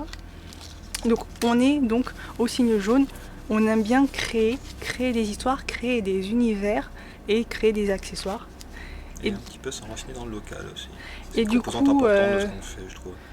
oui, on s'inspire beaucoup du terroir vosgien, qu'il soit historique ou contemporain. Parce que déjà, oui, on aime bien la nature, le rapport qu'il y a aux forêts. Forcément, ça crée tout un univers propice à l'imagination.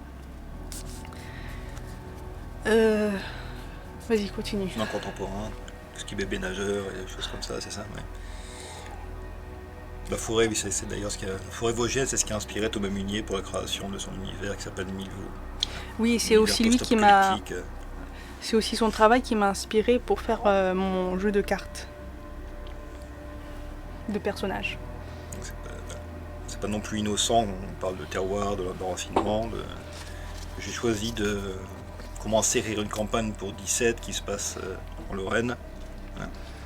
Comme venant du nord de la France, on avait commencé une campagne pour l'appel de Cthulhu Dark Ages, donc l'appel de Cthulhu Moyen-Âge. Ça se passait en l'an 1000. Ça se passait en l'an 1005. 1005. Très précisément. Et dans le Hainaut. Et donc là, c'était l'appel de Cthulhu. Ouais. Mais version moyenâgeuse. Que je préfère, parce que tout le monde est vraiment... Enfin, les gens sont vraiment habitués, en général... Ça dépend qui. Il y a des gens qui n'ont jamais joué. Beaucoup de joueurs, et Lovecraft, ça se passait dans les années 20-30, on va dire. Et là, je trouve que transposer ça au Moyen-Âge, c'est encore plus intéressant. Parce que tu as souvent joué à l'appel de Cthulhu ? J'ai beaucoup fait jouer à l'appel de Cthulhu. J'ai peut-être joué une seule fois, en tant que joueur, une ou deux fois. Tu as fait jouer plusieurs scénarios ? Scénarii ? Ouais. Même, je crois, le premier jeu que j'ai masterisé, j'ai même fait jouer ma mère à l'époque, quand j'avais 12-13 ans, à l'appel de Cthulhu. Ouais. Est-ce que tu lui as fait peur ? Bien sûr. Mais je faisais aussi... Enfin, bref, non, ça c'est la vie privée, on en parlera pas. Attention. Mais donc il y a cette idée de faire dans le local, qui est important. Voilà, et du coup, en parlant de local, donc j'en parlais tout à l'heure, on est ici, dans les Vosges, on a un festival de littérature, des imaginaires, excusez-moi. Littérature de l'imaginaire. De l'imaginaire, c'est-à-dire tout ce qui comprend le fantastique, le fantasy et tout ça. Science-fiction. Non, j'explique bien. La SFFE. La ICFSE. Et du coup, c'est un festival super intéressant, et surtout quand il fait beau, et surtout quand il n'y a pas de problème de virus. Surtout quand il se tient, pardon. Voilà. Et là, donc malheureusement, il est reporté au mois d'octobre, alors que moi, je préfère le mois de mai parce qu'il fait meilleur. Mais C'est tellement bien le mois d'octobre dans les Vosges. chacun ses goûts. Non, mais c'est bien, il sera plutôt en, j'allais dire centre-ville, mais c'est plutôt la vieille ville, donc c'est très joli à côté de la basilique. Quartier historique, on va dire. Mm. Et du coup, donc c'est un festival qui accueille donc des auteurs et évidemment du public. C'est un festival gratuit, ouvert à tout le monde.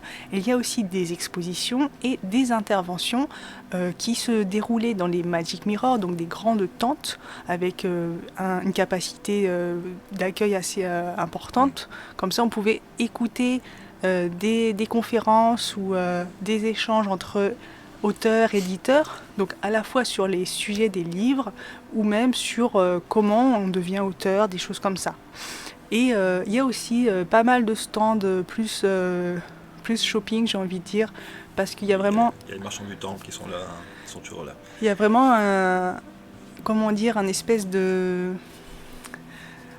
C'est quand même un moment où on peut se costumer, il y a beaucoup de gens qui se costument, il y a notamment des troupes professionnelles qui sont là et costumées, donc à la fois historique, à la fois culture populaire, Star Wars, etc. Et il y a beaucoup de cosplay. Donc il y a aussi de la bande dessinée. C'est récent, mais il y a de la bande dessinée maintenant. Voilà, il y a de la bande dessinée, il y a plein de choses, il y a pôle histoire, pôle sciences. Il y a du body painting. Qui ramène beaucoup de monde. Sur 4 jours, hein, sur même plus que 4 jours, parce que c'est jeudi, vendredi, samedi, dimanche. Mais des fois, ça commence le mercredi avec des conférences ou je ne sais quoi. Des projections, enfin, il y a pas mal de petites choses parallèles qui se Voilà. passent aussi. Il y a les imaginales maçonniques qui se passent en parallèle. Voilà. Aussi. Et nous, donc, on organise le pôle jeu de rôle. Depuis 2018. Voilà. Du coup, grâce à cela, on invite des auteurs qu'on a envie de promouvoir, et généralement des auteurs français et indépendants. Donc voilà, l'année dernière, la dernière fois, qui n'était pas l'année dernière puisque c'était annulé. Avec Christophe Thirodem-Gérard pour son jeu Mississippi. Voilà. Et on avait organisé une soirée jeu de rôle où dans un Magic Mirror, plusieurs parties de jeu de rôle avaient lieu. Enfin, on était quoi, 5, 6, 10 Il y avait une dizaine de maîtres de jeu et une soixantaine de joueurs quand même. Voilà. Un gros événement. Et on avait repris un auteur invité, un auteur suédois, Anders Fager, qui avait écrit pour le jeu de rôle Cult. Oui. Et qui masterisait donc une partie, mais en anglais, hein, pourquoi pas, lors de cette soirée. Qui était très gentil. Qui était très gentil et un petit peu rock'n'roll. Et un peu rock'n'roll. C'est assez rigolo. J'entends des... Ce sont mes os. Du coup, c'est ce qu'on fait pour le festival des Imaginales. On avait aussi... Il y a un autre festival qui est Jeux et compagnie, qui est un festival de jeux de plateau. Donc ça peut être très vague, hein, jeux de plateau, jeux de plateau. Jeux de plateau. Donc du jeu de rôle. Sur des surfaces planes en général. Non mais il y a plein de choses, ça va du Scrabble au jeu de figurines, même il y a j'allais dire du Kiddish, mais je parle comme une vieille, alors je vais éviter de dire des mots comme ça. Des escape games, des trucs comme ça. Enfin, et pareil, c'était gratuit, donc cette année ça n'aura pas lieu. C'est très bien, c'est un très bon festival. Donc on proposait des parties de jeux de rôle aux gens qui venaient comme ça gratuitement. Mais vraiment on a plaisir à y aller. Les organisateurs sont très bien, ils sont un truc énorme à gérer, c'est carré. Et ça c'était avant. Ça c'était avant la catastrophe du Covid. Voilà. Mais c'est vraiment un plaisir de travailler avec eux, d'être au festival, réellement. Voilà, donc ça c'est ce qu'on fait. Oui, c'est très bruyant, hein, mais bon. Ok, donc on va peut-être continuer sur 17. Il y a peut-être des choses qu'on a pas dit. Non, t'as tout dit sur 17 ? Je pense que moi, je pense avoir fait le tour. Si toi tu as des petites questions qui viennent à l'esprit comme ça, Bah non, mais sans j'ai- mauvais jeu de mots. Mais Ok. Là, j'ai pas de questions. On peut parler jeux de rôle en général ou qu'est-ce que tu... Non, je vais pas d'accord. non plus Écoute, sinon, te lancer la perche sur des sujets. je pourrais déraper, c'est ça? Au fil de l'âme, 17. Ben bon, est-ce que tu veux faire jouer à d'autres jeux en ce moment? Est-ce qu'il y a d'autres jeux qui t'intéressent en ce moment? Est-ce qu'il y a d'autres jeux qui m'intéressent en ce moment? Ou Je quels sont les Alors, jeux il y a que... Monstre de Johan Sfar que j'aimerais quand même tester parce que je suis toujours dans ma perspective de auteur français. Est-ce qu'elle est prête, la boîte? Elle est prête si Non, j'avais mais un c'est bras pas de grave. 2,50 m. Du coup, on a fait un petit unboxing sur Instagram. Vous pouvez voir la boîte monstre qui, justement, comporte beaucoup de petits éléments visuels, enfin, des cartes, etc. Je suis Des désolée, plateaux. j'arrive plus à parler. D'ailleurs, le jeu de rôle, on parle de dés de 6, mais en fait, ça, c'est vraiment le dé, entre guillemets, de base. Mais le jeu de rôle est souvent connu pour ses autres dés. Mais solide. Tu as d'autres dés, les solides platoniciens, à nous montrer? J'ai d'autres dés, mais je vais devoir disparaître en quelques instants. Magie. Je vais faire fuir. Il va plus y avoir de viewers si tu disparais.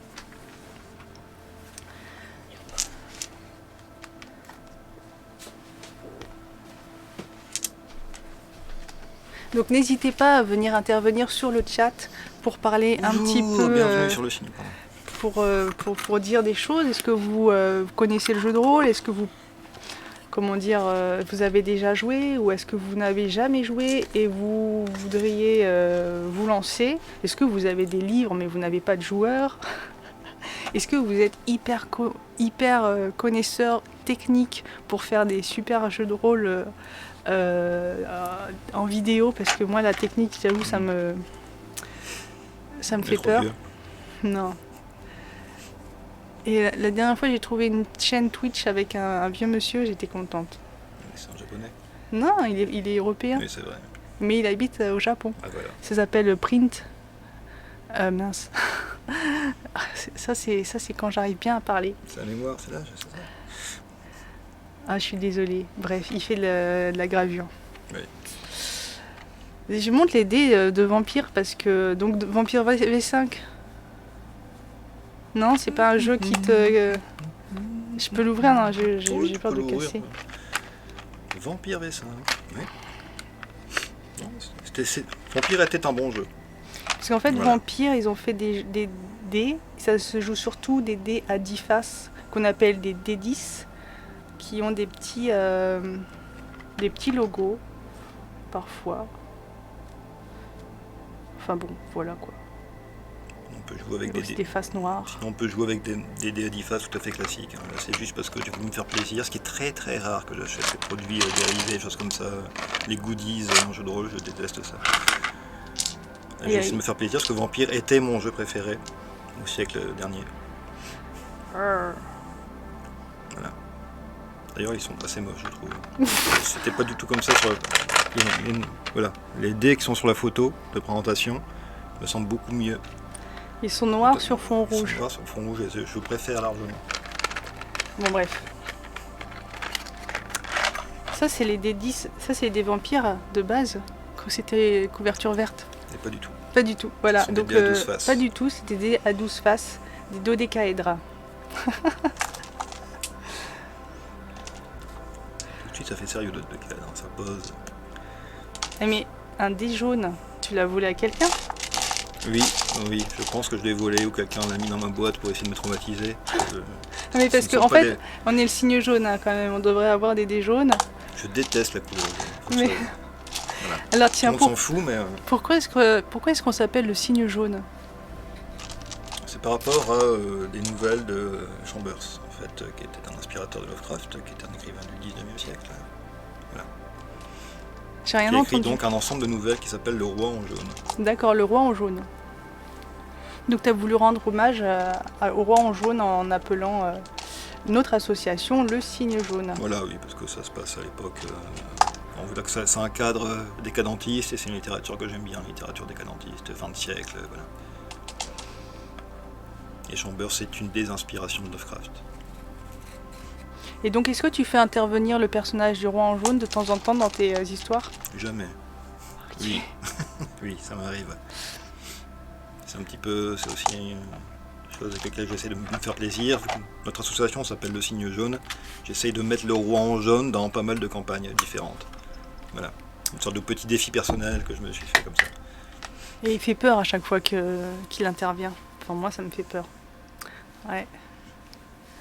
Ok, bon, bah, on va aller sur la fin de cette vidéo live. Après, je peux continuer, il y a plein de questions. Roule sous les questions, en fait. Ah, on a trop de questions, c'est Ouais. compliqué.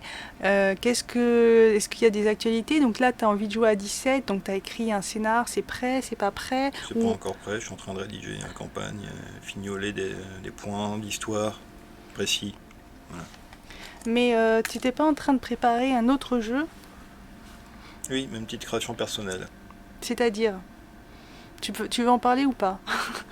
C'est-à-dire que c'est un univers que je suis en train de créer qui prendra comme base de règles le système Chaosium, qui est maintenant libre de droit, enfin la base du système est libre de droit. Qu'est-ce que c'est le système Chaosium?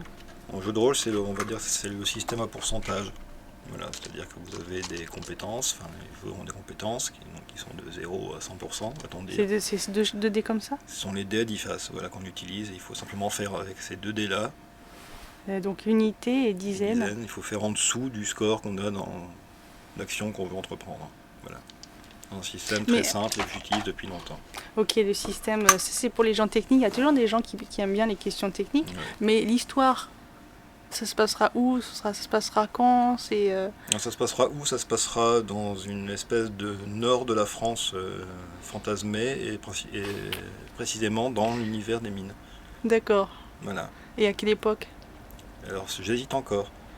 Faire quelque chose de contemporain ou faire quelque chose d'une sorte de post-apo déguisé. Ok. Voilà. Et donc là, effectivement, on a déjà 2 candidats volontaires. Oui. Enfin 3 du coup, 3 joueurs. Oui. Donc ce serait prêt à être joué quand? Est-ce que tu es prêt là ou... Je peux être prêt à faire quelque chose la semaine prochaine par exemple. J'ai assez de petits éléments pour moi. D'accord. Voilà. Que je vais étoffer au fur et à mesure.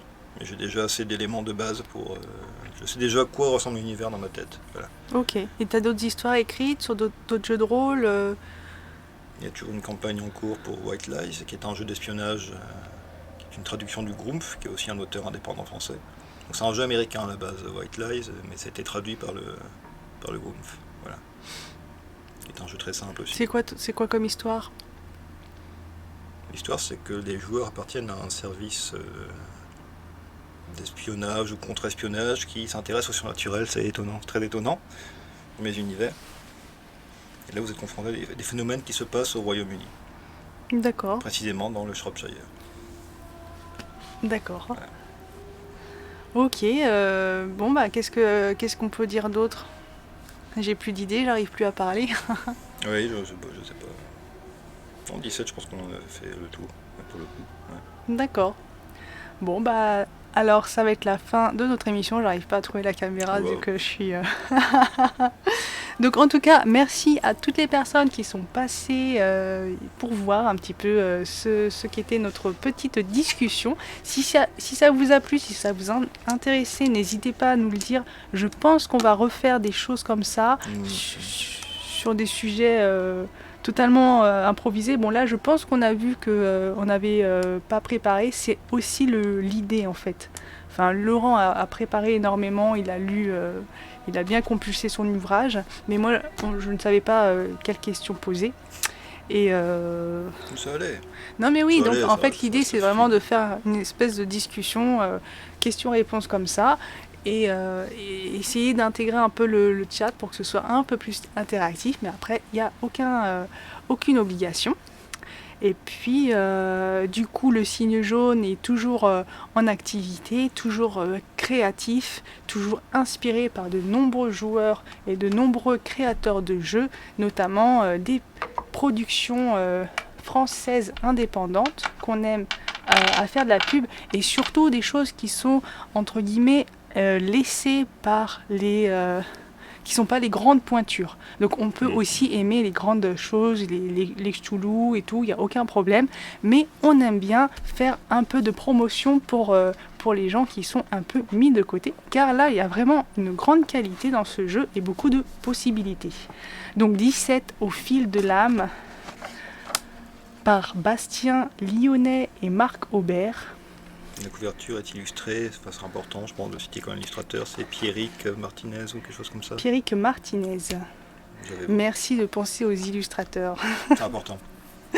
Voilà. Du coup, on va vous laisser et puis merci à tout le monde. N'hésitez pas à mettre des petits soutiens, des likes et tout ça, et à faire du partage et de faire partager, oui, la passion du jeu de rôle. Voilà. Alors, à bientôt. À une prochaine fois.